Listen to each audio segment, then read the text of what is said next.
الحمد لله الحمد لله حمد الشاكرين والصلاة والسلام على خاتم النبيين سيد الأنبياء والمرسلين أكرم الأولين والآخرين صاحب المقام المحمود المحشورين رحمة للعالمين حبيب رب العالمين سيدنا محمد صلى الله عليه وسلم وعلى آله الطيبين الطاهرين وأصحابه الراشدين المهديين وأزواجه أمهات المؤمنين. سبحانك لا علم لنا إلا ما علمتنا إنك أنت العليم الحكيم. اللهم سلمنا لرمضان.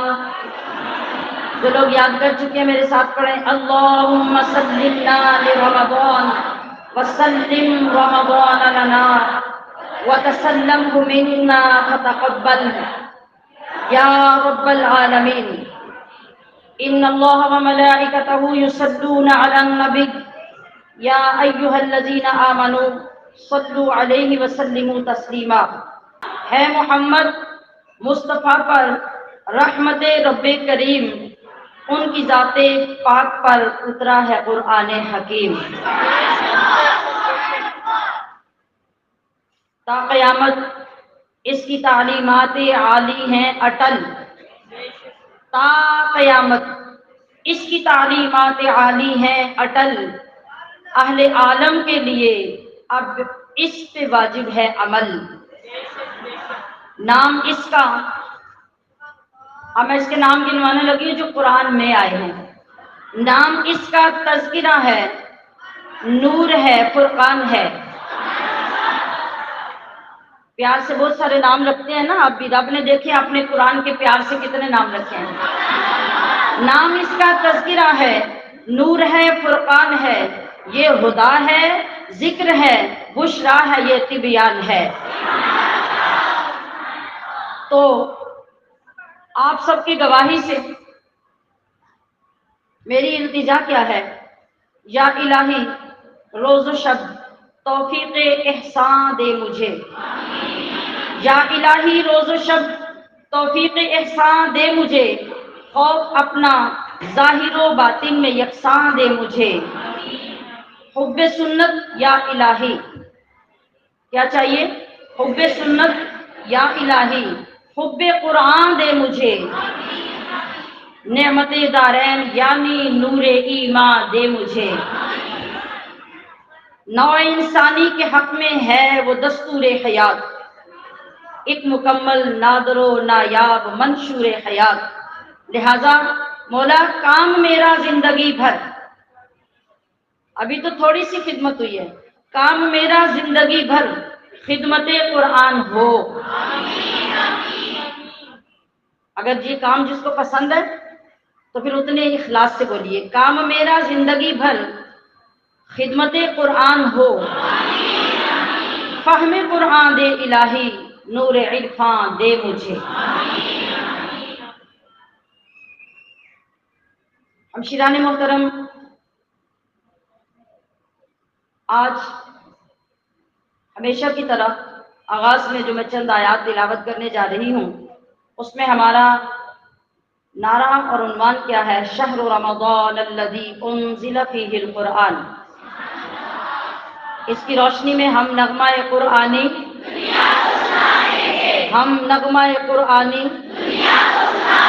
ہر فرد کو ہم اس کا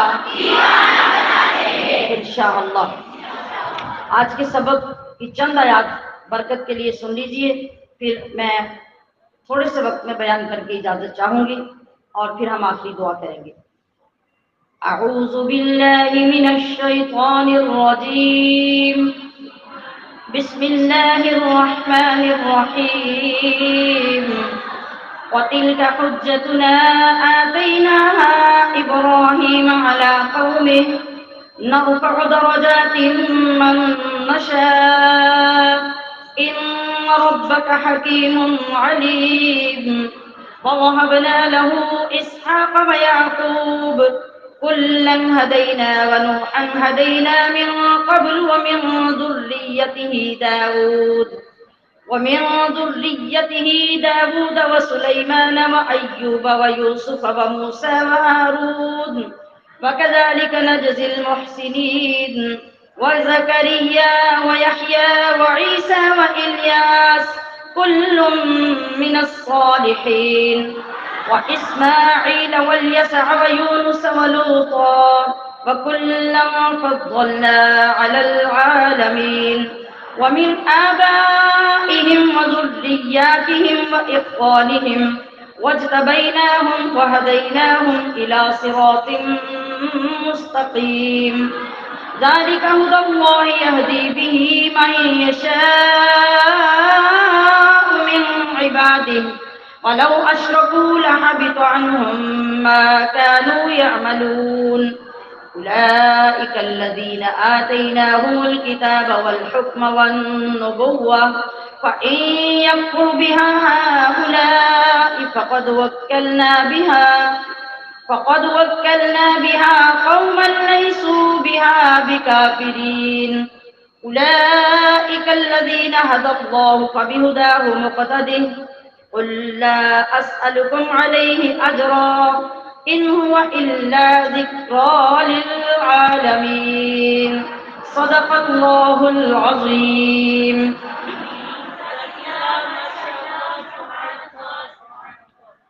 ہماری موضوع کی گفتگو میں پہلی چیز شہر رمضان الذی انزل فیہ القرآن، اسی آیت سے ہم پورے ماہ سے فیض حاصل کر رہے ہیں۔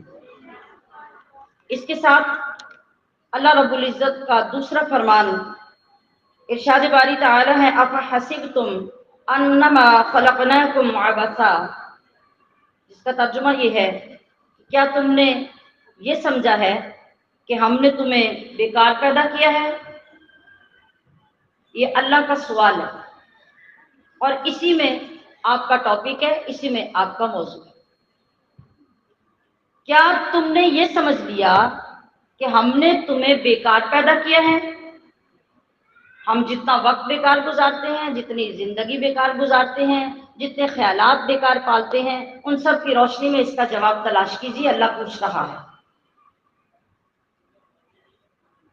عزیزات محتشم، اس ترجمے کے بعد ذرا غور فرمائیے ہمارا عنوان اور اس کا معنی۔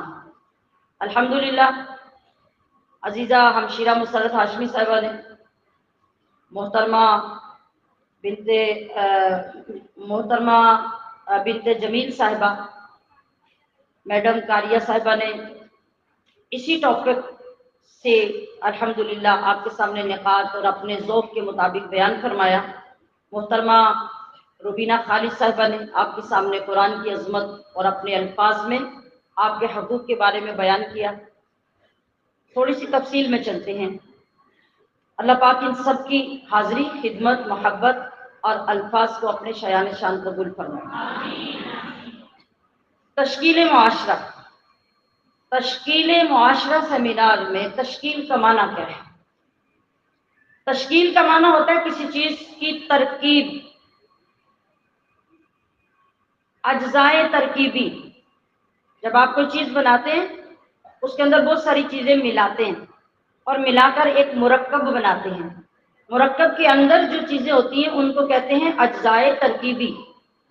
تو تشکیل کا مطلب ہوتا ہے کسی چیز کی اجزائے ترکیبی، کسی چیز کی بناوٹ اور کسی چیز کا سٹرکچر، اس کا خاکہ بنانا۔ اور معاشرے کا مطلب کیا ہوتا ہے؟ معاشرے کا مطلب وہ اجتماعی یا جماعتی زندگی جس میں رہتے بستے ہر فرد کو اپنی ترقی اور فلاح کے لیے دوسروں سے واسطہ پڑتا رہتا ہے۔ وہ اکیلا نہیں ہوتا، وہ ڈھیر سارے لوگوں کے ساتھ اپنی زندگی گزار رہا ہوتا ہے، اور اسی کا نام معاشرہ ہے۔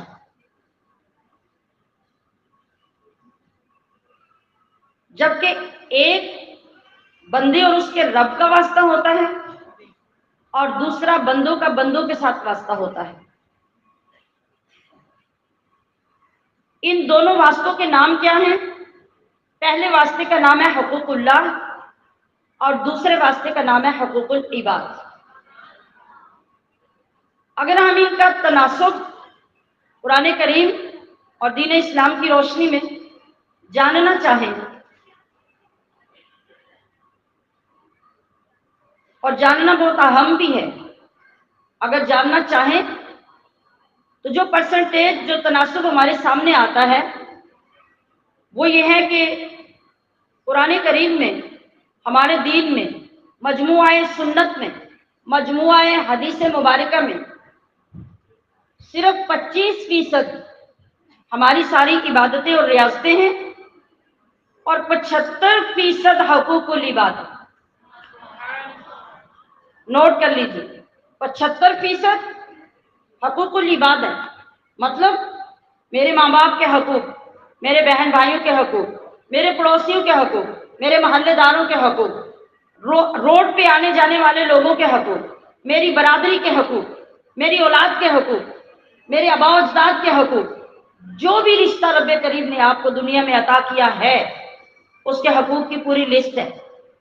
تو جب آپ ان کو جمع کریں گے تو آپ کے سامنے جو پرسنٹیج آئے گی وہ ٹوٹل 25% عبادت اور ریاضت ہوگی اور 75% معاملات بندگی کے ہوں گے، معاملات دنیا کے ہوں گے، معاملات ان لوگوں کے ہوں گے جن کے ساتھ رب کریم نے آپ کو جوڑا ہے۔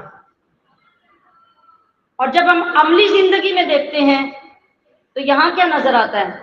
یہاں تو اگر ہم اس کو الٹ کر کے دیکھیں تو 25% بھی ہمیں حقوق العباد پورے ہوتے نظر نہیں آتے، اور ہم یہ سمجھتے ہیں کہ 25 کی بجائے 75% ہم تسبیح پڑھ کر، تہجد پڑھ کر، تلاوتیں کر کے یا مصلی پہ بیٹھ کے اپنے رب کو راضی کر لیں گے۔ تو اس کی حکمت عالیہ کو سمجھنے کی کوشش کیجئے کہ جو آپ کا اور میرا رب ہے، جو ہمارا خالق ہے، جو ہمارا معبود ہے، اس نے اپنا حق 25% اور اپنے بندوں کا حق 75% رکھا۔ کبھی سوچا؟ جب ہم اس نہج پہ سوچنا شروع کر دیں گے تو معاشرہ تو عروج کی طرف خود بخود آنے لگ جائے گا۔ اب جو بات تشکیل کی ہے، تشکیل کا لفظ اس لیے استعمال کیا گیا کہ اس کے بغیر آگے بڑھنا ممکن نہیں۔ ہمیں پہلے اس معاشرے کے اجزاء ترکیبی کا پتہ چلے گا تو ہم اس کے اندر سے اصلاح کے پہلو نکالیں گے۔ جب آپ بہت ساری چیزیں کسی ایک مرکب کو بنانے کے لیے رکھتے ہیں، آپ ان کو چیک کرتے ہیں کہ ان میں فائدہ مند کون سی ہے اور نقصان دہ کون سی، تو جب آپ کے سامنے چیزیں آئیں گی آپ کو پتہ چلے گا کہ یہ نقصان دہ ہے، ان کو نکال دیجئے، اور یہ فائدہ مند ہے، ان کو ڈال دیجئے۔ لہذا تشکیل کے اندر جو اجزاء ترکیبی ہیں ان کو مجموعی طور پر میں نے 2 لفظوں میں آپ کے سامنے رکھ دیا، حقوق العباد اور حقوق اللہ۔ ادھر 75% ہے اور ادھر 25% ہے۔ اب بتا دیجئے کہ پاس کس میں ہونا زیادہ ضروری ہے؟ آپ کی نمازیں، آپ کی تہجدیں، آپ کی ریاضتیں ایک بندے کے ساتھ ظلم کیا ہوا اور وہ اپنا بدلہ لینے کے لیے آ گیا اور رب کریم نے اس کو اختیار دے دیا کہ تو آ کے اس سے اپنا حساب پورا کر لے، اور اس کے بدلے میں قانون خداوندی کے مطابق آپ کی نمازیں، آپ کی عبادتیں، آپ کی تہجدیں وہ ایک بندے کے ساتھ کی ہوئی زیادتی کے بدلے میں اس کو دلا دی گئی۔ ہمارے پاس کیا بچے گا؟ ہمارے پاس کیا بچے گا؟ کچھ نہیں۔ تو 75% کی طرف توجہ دیجیے۔ 25% تو وہ ہے کہ جس کے بغیر گزارا نہیں، مگر اس 25% کو مقام عروج پر کس نے پہنچانا ہے؟ اس 75% نے جس کا تعلق بندوں کے ساتھ ہے۔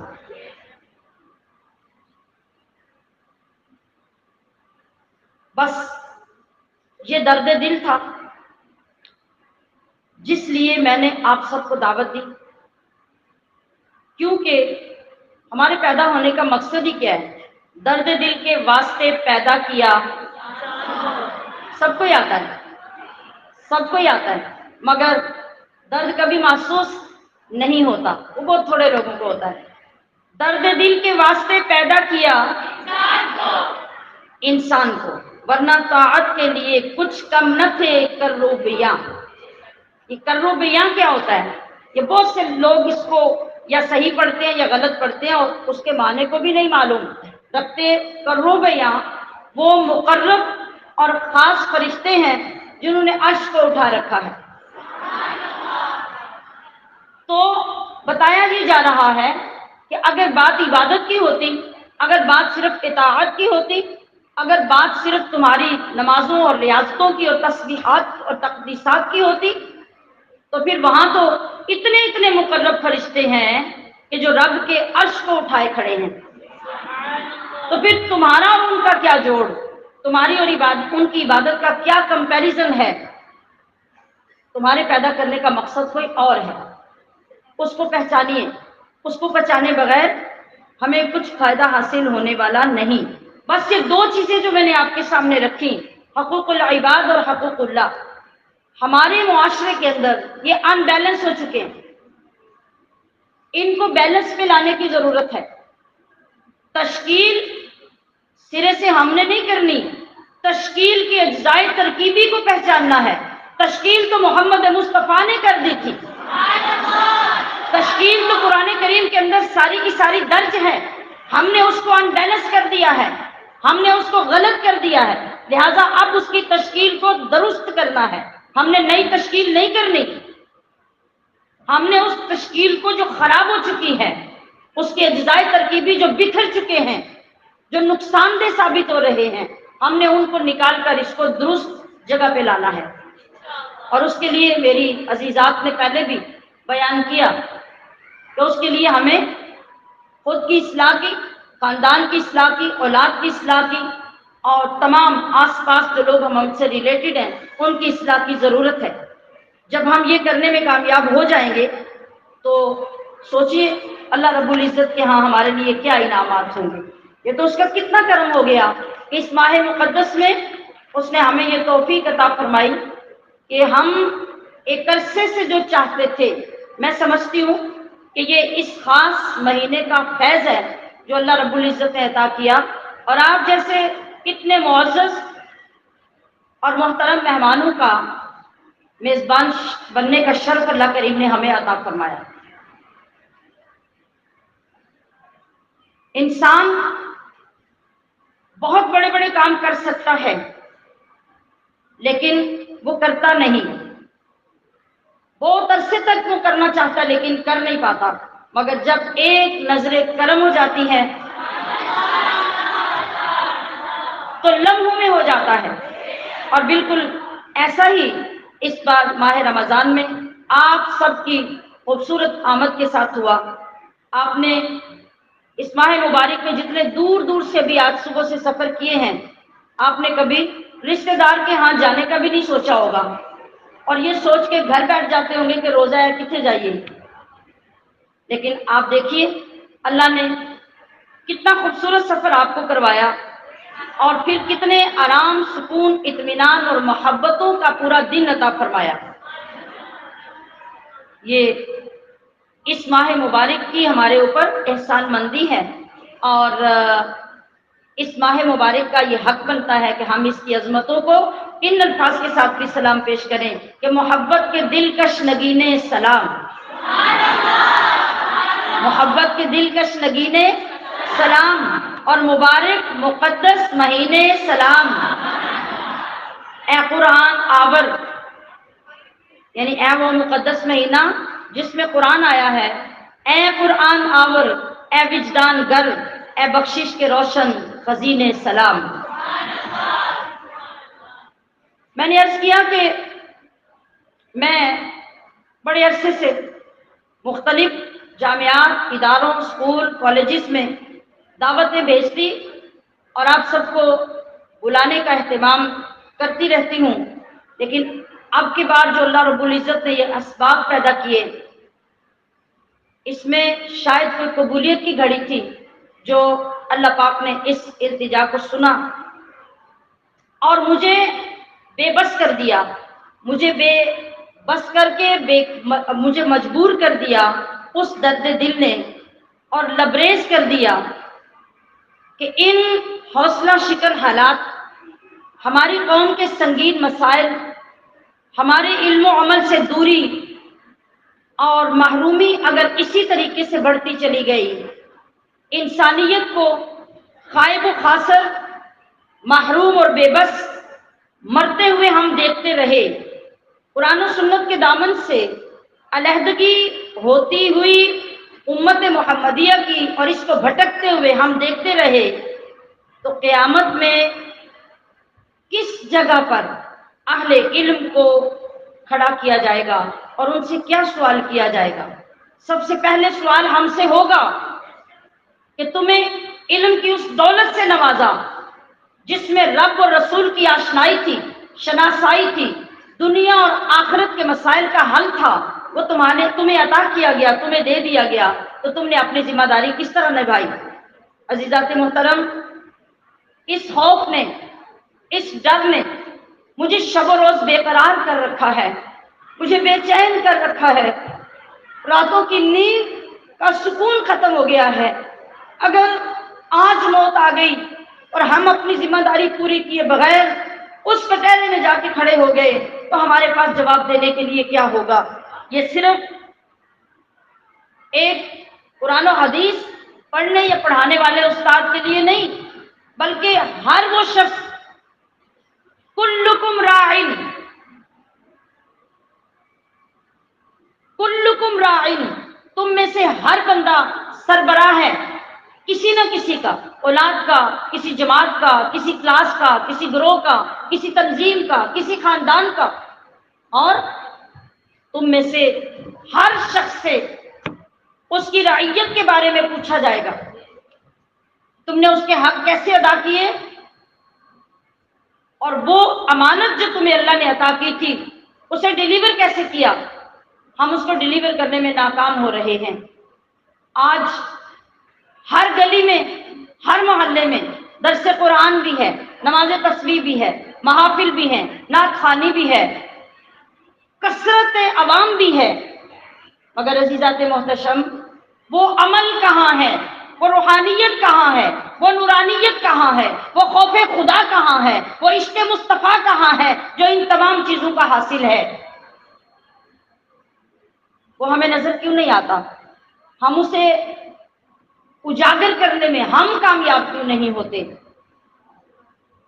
اس کی ایک وجہ بہت سی وجہوں کے ساتھ یہ ہے کہ بہترین ڈاکٹر کے پاس اگر مریض علاج کے لیے چلا جاتا ہے اور وہ ڈاکٹر کا نسخہ اور دوا کھانے کے ساتھ پرہیز نہیں کرتا تو مریض کبھی ٹھیک، تو ہم وہ مریض ہیں جو ایک طرف سے بہترین دوا لے کے جاتے ہیں اور دوسری طرف حد درجے کی بد پرہیزی کرتے ہیں۔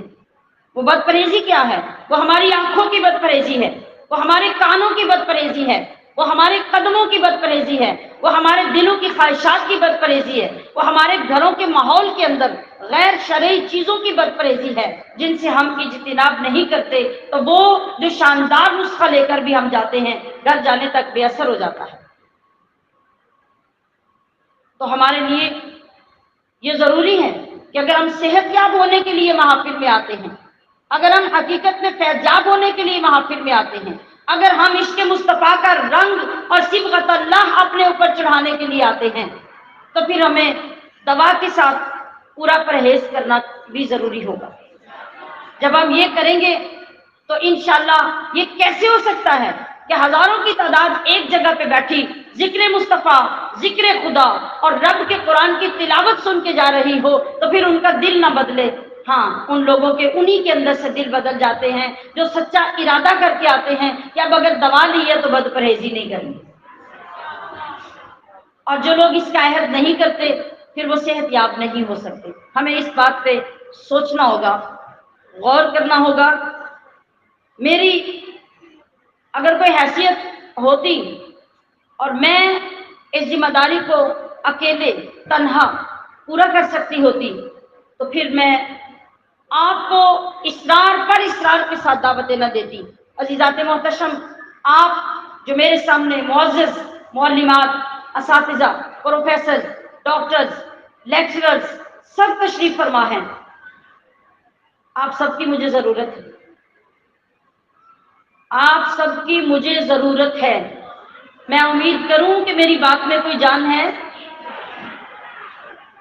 آپ سب کا کھڑا ہونا ضروری ہے.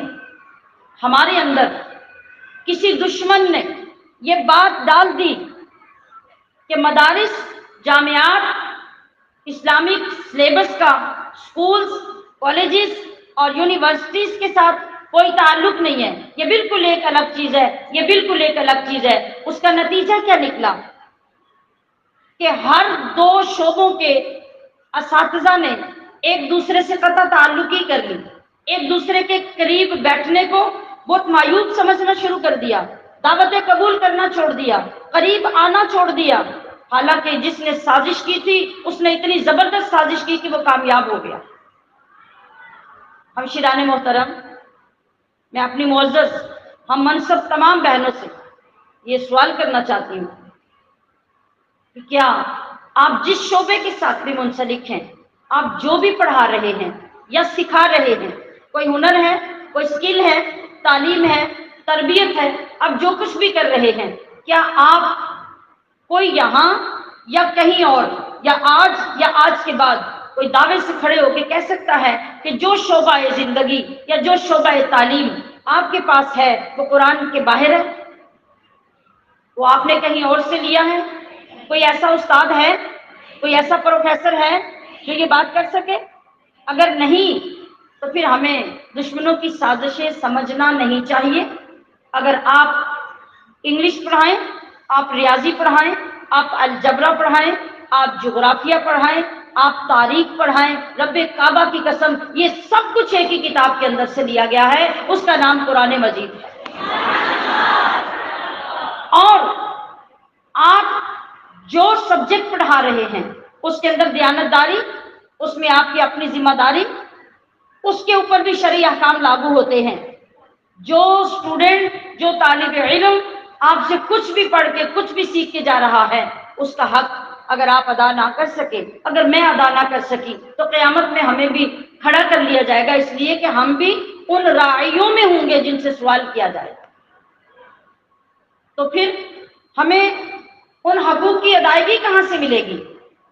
ہمیں وہ دیانتداری کا سبق کہاں سے ملے گا؟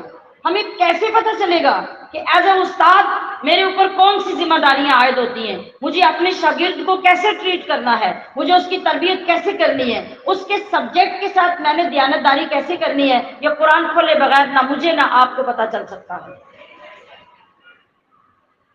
ہمیں اس خلا کو دور کرنا ہوگا. مل بیٹھیے، ہمیں آپ کی ضرورت ہے اور آپ کو ہماری ضرورت ہے. اگر میں علی اعلان یہ کہوں تو یہ غلط نہیں ہوگا کہ اب جب حکومت نے اسکولز میں ترجمہ اور قرآن کریم تجوید کے ساتھ پڑھانا لازم قرار دے دیا تو کتنے اسکولز کے پاس بہترین قاریات تھیں، کتنے کالجز میں بہترین قاریات تیار تھیں جو آپ کو فوراً مہیا ہو گئی اور ڈائریکٹ آپ کے اسکول میں یہ شعبہ چل پڑا. میں اپنی ان طالبات کو یہاں کھڑا کر سکتی ہوں جو گجرات کے مختلف اسکولوں میں پڑھا رہی ہیں، اور میرے نزدیک تجوید میں ابھی ان کا لیول 50% سے زیادہ نہیں ہے، مگر اسکولز کے اندر ان ٹیچرز اور ان طالبات کو پروٹوکول مل رہا ہے کہ ان کا تلفظ، ان کی تجوید اور ان کا ترجمہ پڑھانے کا پرفیکٹ انداز ہے. سامعات محترم، اور میں اپنی تمام معزز اساتذہ اکرام کی خدمت میں یہ عرض کروں گی کہ کیا آپ کو واقعی یہ پتہ ہے کہ یہ پڑھانے والی تمام جو آپ کی ٹیچرز ہیں یا ہماری اسٹوڈنٹس ہیں وہ اسی لیول پہ ہیں جس پہ آپ انہیں سمجھتے ہیں؟ تو پھر ہمارا تعلیمی نظام کس لیول پہ پہنچا؟ اگر ہم مل بیٹھ کر اس نسل نو کے فائدے کے لیے سوچیں، پلان کریں اور ان کے لیے بہتر سے بہتر اساتذہ تیار کریں تو یہ ہماری ذمہ داری نہیں؟ یہ ہماری ذمہ داری ہے اور بہت بڑی ذمہ داری ہے. آج اگر ہم اگنور بھی کریں گے تو آگے چل کے ہمیں اگنور کوئی نہیں کرنے دے گا. تو میری انتہائی محبت سے یہ ریکویسٹ ہے کہ ان تعلقات کو مضبوط کیجیے. ان پروگرامز میں تشریف لائیے، یہاں آ کے بیٹھیے، اور کچھ بھی نہیں ملے گا، رب کی محبت تو پروان چڑھے گی، رسول اللہ کا عشق تو اپنی جڑ پکڑے گا، اور یہی وہ راستہ ہے جس کے ذریعے قرآن کی محبت آپ کے دلوں میں آ سکتی ہے۔ اور وہ بچے جو میرے پاس آئیں یا آپ کے پاس آئیں، اسکول میں جائیں یا کالج میں جائیں، یا پھر وہ نوجوان ہو کے یونیورسٹیز میں جائیں، کیا وجہ ہے کہ ہماری جتنی نوجوان بچیاں اگر بی اے کر کے ایم اے کر کے بھی آتی ہیں تو رب کعبہ کی قسم ان کو 10% قرآن پڑھنا نہیں آتا۔ یہ ہمارے لیے دعوت فکر نہیں، ہماری اساتذہ کے لیے دعوت فکر نہیں۔ ہم ایک مسلم ملک میں رہ رہے ہیں، پاک سر زمین میں رہ رہے ہیں، جو قرآن اور اسلام کے نام پہ بنا ہے، اور وہاں قرآن اور اسلام کے ساتھ یہ سلوک ہو رہا ہے کہ ایک بچی جس نے 16-14 سال پڑھا ہے، جب وہ آ کے قرآن کی تلاوت کرتی ہے تو اس کی 10% سے زیادہ قرآن کی تلاوت ٹھیک نہیں ہے۔ اور بعض مقامات پہ وہ المیہ بھی ہمیں دیکھنے کو ملتا ہے کہ وہ بچی ایم اے کرنے کے بعد اس لیے جامعہ آتی ہے کہ اس نے قرآن ہی نہیں پڑھا، اس کی والدہ نے نہیں پڑھا، اس کے والد نے نہیں پڑھا، اس کے دادے نے نہیں پڑھا۔ یہ وہ درد ہے جو میں آپ کے سامنے کھول کر رکھنا چاہتی تھی۔ خدا را میرے اس درد کو محسوس کیجیے، خدا را اس طرف چلیے، اور میں اگر اکیلے کچھ کر سکتی اور کوئی بھی اکیلے کچھ کر سکتا تو یقیناً میں بھی نسیم سحر بن کے چلتی، میں بھی خوابیدہ غنچوں کو جگاتی، کسی جگہ پہ خزاں باقی نہ چھوڑتی، انادل چمن کو حیات آفری کے نغموں پہ میں بھی مجبور کر دیتی، اور کوئی یہ نغمے گائے بغیر باقی نہ بچتا۔ لیکن ایک ذرہ بے مقدار مجھ جیسا کمزور انسان اکیلے کیا کر سکتا ہے؟ اگر ہمارے اندر اللہ کے بندوں سے محبت ہے، اگر ہمیں اپنے طالب علموں سے محبت ہے، اگر ہمیں اپنی اولادوں سے محبت ہے، اگر ہمیں اپنی نسلوں سے محبت ہے، تو پھر اپنی وفاداری کا حق ہم سب کو مل کر ادا کرنا ہے۔ میں اس عشق کی لاج نبھا رہی ہوں جس کا میں نے دعویٰ کیا، اور مجھے اپنے ساتھ ایسے بہت سے باوفا ساتھیوں کی ضرورت ہے۔ الحمدللہ جتنے لوگ ایک وقت گزار کر ہمارے پاس سے تیار ہوئے، مجھے اپنی تمام معلمات پہ فخر ہے کہ وہ جہاں جہاں پہ کام کر رہی ہیں وہاں کے پہ رسول اللہ کے عشق کی شمع روشن ہو رہی ہے۔ ہمارے لیے ضروری ہے کہ اس دور میں، اس وقت میں، اس ظلم و ستم کے دور میں، اس پستی ہوئی عوام اور اپنی پستی ہوئی نسلوں کے لیے ہم اس مضبوط الایمانی کے ساتھ اٹھیں، ہم شیران محترم کہ حضرت عمارہ کی یاد تازہ ہو جائے۔ کون ہے حضرت عمارہ؟ جنگ میں مصطفیٰ کریم موجود ہیں، صحابہ دائیں بائیں آگے پیچھے بھاگ دوڑ کر لڑائی کر رہے ہیں، میرے آقا کے سامنے کوئی نہیں۔ وہ پہاڑوں سے مضبوط عزائم رکھنے والی خاتون رسول اللہ کے آگے آ کے کھڑی ہو جاتی ہیں کہ جو تیر لگے عمارہ کے سینے میں لگے، میرے مصطفیٰ کو تیر نہ لگے۔ آج ہمیں ان خواتین کی ضرورت ہے، ہمیں ام خلاد کی ضرورت ہے جس کا جوان بیٹا جنگ میں شہید ہو جائے، دفن کر دیا جائے، رسول اللہ سے پوچھنے کے لیے آئے کہ آقا میرے بیٹے کو جنت مل گئی کہ نہیں۔ صحابہ حیران ہو گئے کہ ابھی اتنا جوان بیٹا دفن ہو رہا ہے۔ ایسی مائیں تو سینے چاک کر دیتی ہیں، بال نوچنے لگ جاتی ہیں، دوپٹے اتار دیتی ہیں، لیکن آفرین ام خلاد تجھ پر کہ تو پورے پردے کے ساتھ رسول اللہ کی بارگاہ میں آئی۔ صحابہ نے بھی حیران ہو کے سوال کر دیا کہ ام خلاد تیرا یہ حوصلہ، تیرا یہ عزم، تیرا یہ صبر؟ کہا میرے بھائیوں، میں نے اپنا بیٹا کھویا ہے، حیا اور پردہ تو نہیں کھویا۔ تو مجھے جس نوجوان نسل کو ساتھ لے کے چلنا ہے، مجھے ان کو اس طریقے سے تیار کرنا ہے، اور آپ جب تک میرا ساتھ نہیں دیں گے ہم اپنے معاشرے کو کبھی دوبارہ سے اپنی اس پاکیزگی کے مقام پہ نہیں لا سکتے۔ کیا آپ اس کے لیے تیار ہیں کہ آپ کا گھر بھی پاک ہو جائے؟ کیا آپ اس کے لیے تیار ہیں کہ آپ کی بیٹی کی بھی نگاہ حیا کے ساتھ جھکی رہے؟ کیا آپ اس کے لیے تیار ہیں کہ اس کے کانوں میں بھی جب کوئی نغمے گونجے تو فلمی فحش گانے نہیں، مصطفیٰ کی محبت کے ترانے گونجے۔ اور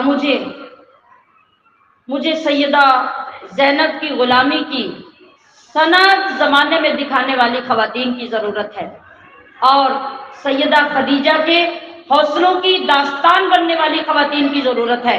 مجھے سیدہ عائشہ کے علم کی پاسبان عورت کی ضرورت ہے، فاطمہ کی حیا اور تقوی کی جو وارث بن جائیں۔ عزیزات گرامی قدر، جب ہم ان عزائم کے ساتھ اٹھے، ہر بندہ بس اپنی ذمہ داری لے لے، نہ آپ میری لیں نہ میں آپ کی لوں، آپ اپنی لے لیں میں اپنی لے لوں، ہمارے بچے اپنی لے لیں، تو ہم یہ کام دنوں میں کر سکتے ہیں، اور ہمیں یہ کرنا ہے۔ ہماری نسبت، ہمارا ایمان کس کے ساتھ منسوب ہے؟ ہمارے رب کے ساتھ، قرآن کے ساتھ اور صاحب قرآن کے ساتھ۔ اسلامی معاشرہ اور اسلامی معاشرے کی تشکیل کس وقت ہوتی ہے؟ جب ہم اپنی تمام تر خواہشات سے منہ موڑ کر اپنی ساری خواہشیں اپنے رب اور رسول کے حکم پہ قربان کریں۔ جس وقت ہمارا طرز عمل یہ ہو جائے گا تو انشاءاللہ ہمارا ترقی کا سفر شروع ہو جائے گا۔ جس طرح قرآن کریم میں اللہ رب العزت نے مستقل بالذات مردوں کو مخاطب کر کے ان پہ احکام نازل کیے ہیں، بالکل اسی طرح عورت بھی اپنے احکام کی بجا آوری میں مستقل بالذات ہے۔ ہر حکم عورت کی ذات پہ الگ ہے، مرد کی ذات پہ الگ ہے، اور ہمیں اپنا حکم خود پورا کرنا ہے۔ ہم کسی کے سہارے نہیں چل سکتے، اور کسی کا عمل ہمیں فائدہ بھی نہیں دے سکتا۔ اگر ہم اپنے گھر کی تنگی، اپنے گھر کے برے ماحول یا گھر کے ظلم و ستم یا گھر کے فیشن زدہ ماحول کو آڑ بنا کر، عذر بنا کر ہم کہیں کہ ہم تو چاہتے ہیں، توجہ فرمائیے، ہم تو چاہتے ہیں مگر ہمارے گھر کا ماحول نہیں چاہتا، میرے سسر، میرا شوہر، میری ساس، میرے ماں باپ، میرے بہن بھائی میری مخالفت کرتے ہیں، لہٰذا میں جیسے چاہتی ہوں کر نہیں سکتی۔ بس ایک بات ہمیشہ کے لیے یاد کر کے لے جائیے جو میں آپ کی خدمت میں عرض کر رہی ہوں۔ عزیزات گرامی قدر، زمانے میں ایک فرعون پیدا ہوا، فرعون پیدا ہوا جو اپنے نام کے ساتھ آج بھی مشہور ہے۔ اس کے ظلم و ستم، اس کی بربریت کا عالم کیا تھا کوئی بیان نہیں کر سکتا۔ اس کی بیوی کون تھی؟ آپ نے ساتھ حضرت کیوں لگا دیا؟ وہ تو ایک ظالم، جابر، سرکش اور خدائی کا دعویٰ کرنے والے بادشاہ کی بیوی ہے، تو وہ حضرت کیسے بن گئی؟ آپ نے فرعون کی بیوی کے ساتھ حضرت لگایا، پتہ چلا کہ پیچھے کوئی داستان ہے۔ اور داستان کیا ہے؟ فرعون سے بڑھ کر کوئی ظالم نہیں، کوئی جابر نہیں، کوئی ماحول میں گھٹن اور بربریت پیدا کرنے والا نہیں، مگر وہ فرعون کی ایک بیٹی جو کافرہ ہے، اس کو کنگھی کرنے پر ایک جو ملازمہ مقرر ہے، مشاطہ، ایک دن اس کو کنگھی کرنے لگی، ہاتھ سے کنگھی گر گئی، بے ساختہ ہر عورت کی عادت کی طرح اس نوکرانی نے بھی کہا بسم اللہ، اور بسم اللہ کہہ کے کنگھی اٹھا لی۔ فرعون کی بیٹی چونک گئی، کہا یہ تم نے کیا کہا؟ یہ اللہ کون ہے؟ اس نے کہا میرا معبود۔ کہا تیرا معبود کون ہے؟ ساری دنیا کا معبود تو میرا باپ ہے، تو نے کسے معبود بنایا؟ اس نے کہا ہاں، جو میرا معبود ہے وہ تیرے باپ کا بھی معبود ہے، جو میرا رب ہے وہ تیرے باپ کا بھی رب ہے۔ اس نے کہا کہ توبہ کر لے، اور آج کے بعد یہ لفظ منہ سے مت نکالنا ورنہ میں باپ کو بتا دوں۔ کہا یہ لفظ تو میری زبان سے نہیں رک سکتا اور میں اسے چھوڑ نہیں سکتی، یہ تو میرا معبود برحق ہے۔ کہا اچھا، پھر میں تیری شکایت لگا دوں۔ کہا ٹھیک ہے، جو تو نے کرنا ہے کر لے۔ بیٹی نے فرعون کو جا کے بتا دیا کہ اس نوکرانی نے فلاں وقت میں بسم اللہ کہا اور یہ کہتی ہے کہ میرا معبود کوئی اور ہے۔ فرعون نے طلب کر لیا، کہا تو نے کیا کہا؟ اس نے کہا میں نے بالکل ٹھیک کہا کہ میرا معبود وہی ہے جس نے مجھے پیدا کیا، اور وہ جو رب العالمین ہے۔ فرعون نے کہا کہ اس عقیدے سے باز آ جاؤ، اس کو چھوڑ دو، ورنہ میں تمہارے بچوں کو تمہاری آنکھوں کے سامنے جلا کے کوئلہ کر دوں گا۔ اس نے کہا رب تو وہی ہے، اب جو تو نے کرنا ہے وہ کر لے۔ یہ کوئی ملکہ نہیں، یہ کوئی رئیس زادی نہیں، یہ کوئی امیر کبیر باپ کی بیٹی اور شوہر کی بیوی نہیں، یہ ایک ظالم بادشاہ کے گھر میں کام کرنے والی نوکرانی ہے۔ اس کی ایمانی غیرت اور ایمانی مضبوطی کا اندازہ فرمائیے۔ اس نے کہا کہ فرعون میرا خالق تو بہرحال وہی ہے، میرا مالک تو وہی ہے، میرا معبود تو وہی ہے، جو تو نے کرنا ہے وہ کر لے۔ اب اس کا عالم کیا تھا؟ اس کے ظلم کی بھی تو انتہا تھی۔ اس نے ایک بہت بڑا سا کڑاہ منگوایا، آگ جلائی، تیل منگوایا، کڑاہ تیل سے بھرا، اس کو ابالا، کڑکڑاتے ہوئے ابلتے ہوئے تیل میں اس نوکرانی کے سامنے اس کے بچے کو اٹھا کے اس کڑاہ کے اندر ڈالا۔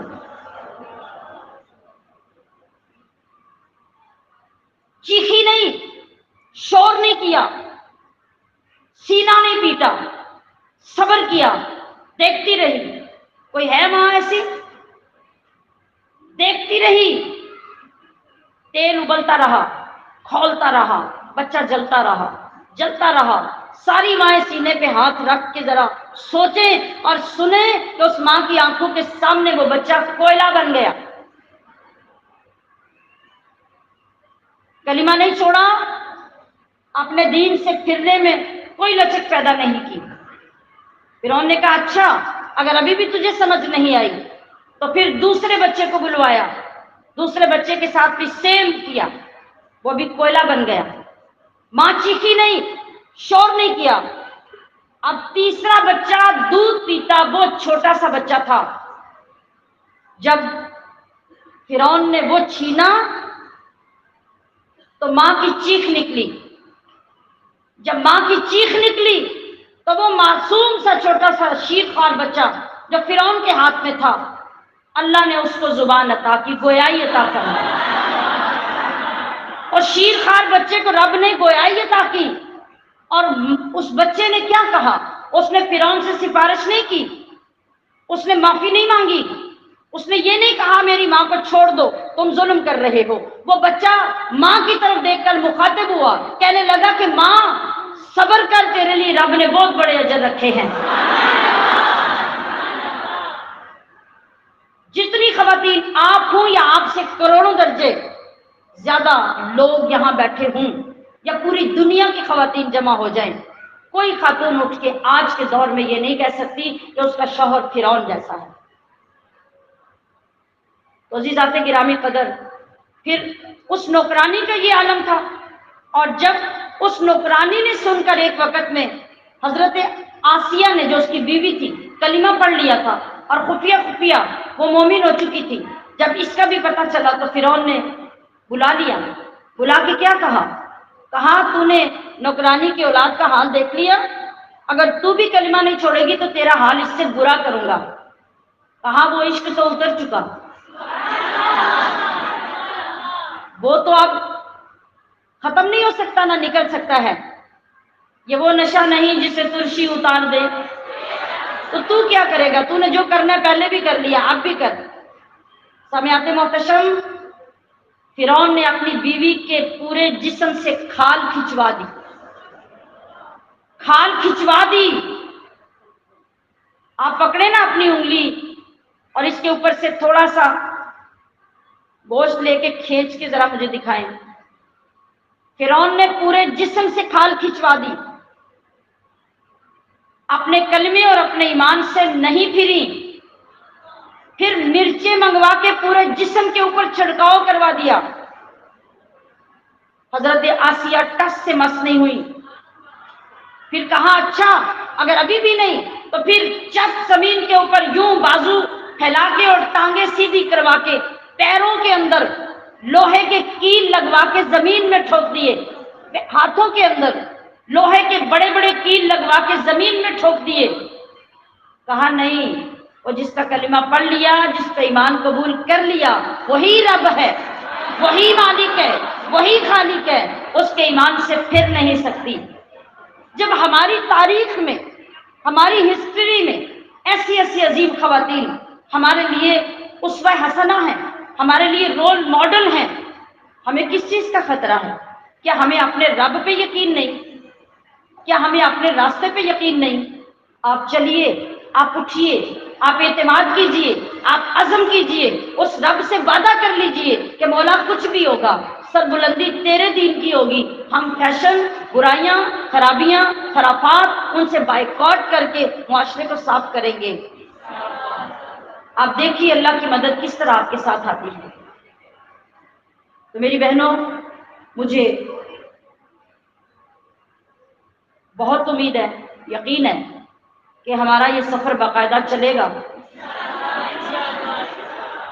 اور آپ اسی محبت اور شفقت کے ساتھ تشریف لاتے رہیں گے۔ ہم ان چیزوں کو باضابطہ پلان کر کے میسیجز کے ساتھ اپنے اپنے حلقے میں جب آگے بڑھیں گے، ان دروس قرآن کی روشنی میں، اور ایک ایک چیز کو باری باری لے کے جب چلیں گے، تو یقین کامل ہے رب العزت ہمیں کامیابی عطا فرمائے۔ یہ قرآن جس کی تھوڑی تھوڑی سی خدمت ہم نے شروع کی ہے، آپ اس قرآن کے ساتھ جڑ جائیے، اس سے محبت کیجیے، دیکھیے یہ قرآن آپ کو کہاں لے جاتا ہے۔ آپ کو یہ حدیث پاک پلے باندھ لینی چاہیے کہ قیامت کے دن آپ جب رب کی بارگاہ میں کھڑے ہوں گے، دو بڑے ہی حسین شہزادے آئیں گے، بڑے حسین شہزادے رب کی بارگاہ میں آپ کے قریب آ کے کھڑے ہوں گے، آپ کی طرف اشارہ کر کے کہیں گے مولا اسے بخش دے، اسے بخش دے۔ بندہ حیران ہو کے پلٹ کے دیکھے گا کہ یہ کون ہے، میں تو انہیں نہیں جانتا۔ اللہ نے ان کو مجسم کر کے حسن و جمال دے کے اپنی بارگاہ میں بلایا ہوگا تاکہ میرے بندے کو میری رحمتوں پہ یقین آ جائے۔ تو بندہ پوچھے گا میں تو آپ کو نہیں جانتا، اتنا احسان کیوں، اتنی مہربانی کیوں؟ وہ کہیں گے ہاں تو ہمیں بھول گیا، ہم تجھے نہیں بھولے۔ ایک وہ حسین و جمیل شہزادہ کہے گا میں قرآن ہوں، اور دوسرا کہے گا میں رمضان ہوں۔ آپ ایک ماں ان کے ساتھ وفا کر رہے ہیں نا، دیکھیے وہ قیامت تک آپ کی وفا نبھائیں گے۔ اللہ کریم اس وقت تک ہمیں لے جائے، ہم اس وقت میں جائیں اور اپنی آنکھوں سے اپنے ان دونوں شفیعوں کو دیکھیں، اور وہ منظر دیکھیں اللہ کی رحمت کا کہ جب ہمیں ہمارے ان چھوٹے چھوٹے اعمال کے بڑے بڑے نتیجے اور ثمرات نصیب ہوں۔ اللہ پاک کی بارگاہ میں دعا ہے اللہ پاک ہمیں اس پاک کلام سے جوڑے اور ہر طرح اس سے محبت کرنے اور اس پہ عمل کی توفیق عطا فرمائے۔ وما علیہ الا البلاغ المبین۔